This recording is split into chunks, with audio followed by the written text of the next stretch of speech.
Hi guys, Mr. Caldwell here. We're going to really quickly talk about making a works cited page for your argumentative paper. All right, you guys might remember these works cited pages from your last paper about Their Eyes Were Watching God and the informational articles, right? This is the same kind of thing, but we're adding a little bit more this time to make it look more professional, more complete. So let's get into it. So a citation, you might remember, might already know, is a reference to the source of a quote or idea. That's telling me where you got quotes from. Without those citations, it might look like you are saying that you wrote the things that you're quoting from. You have to say, I'm quoting from this person, here's their work that I got it from, all right? That way you're not plagiarizing their work, trying to pass it off as your own work, all right? So you need a citation if you're quoting from somebody else. Here's what a citation will look like for this works cited page that we are making for this paper, all right? First, you need the author's last name, followed by a comma, and then the author's first name, followed by a period. Then the title of the article you quoted from, in quotation marks with a period inside the quotation marks.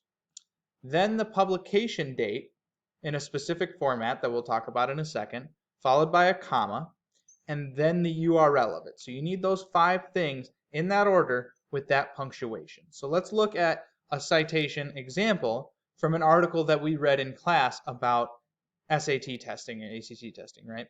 First we have the author, Hayes Jaron. That's his last name followed by a comma, and then his first name followed by a period. Hayes, comma, Jaron, period.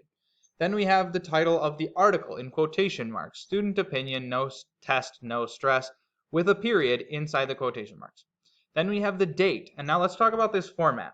You're going to have the day of the month as just a number, right? If you're talking about the 3rd day of the month, it's just the number 3. If you're talking about the 12th day of the month, it's just the number 12, like here. Then the month, March in this case, and then the year, 2020. So you have number of the day, month, comma, the year. All right? Followed by another comma, and then the URL of the article.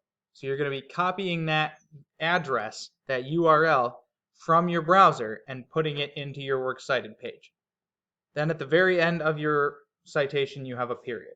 All right? Like I said before, pay special attention to the punctuation of this. That's why I keep bringing it up. Note where there are periods and commas, and note that the titles of articles are put inside quotation marks. Okay? So you're going to put a citation like that for each article that you quoted from. You will have at least 3 citations in your works cited page, which is at the end of your paper. It comes at the end of your paper, and it has citations for each document that you use. So you're going to have the title, works cited, and you're going to have all the articles you are using in the format that we just talked about, listed alphabetically by author's last name. You guys might remember that from your first one.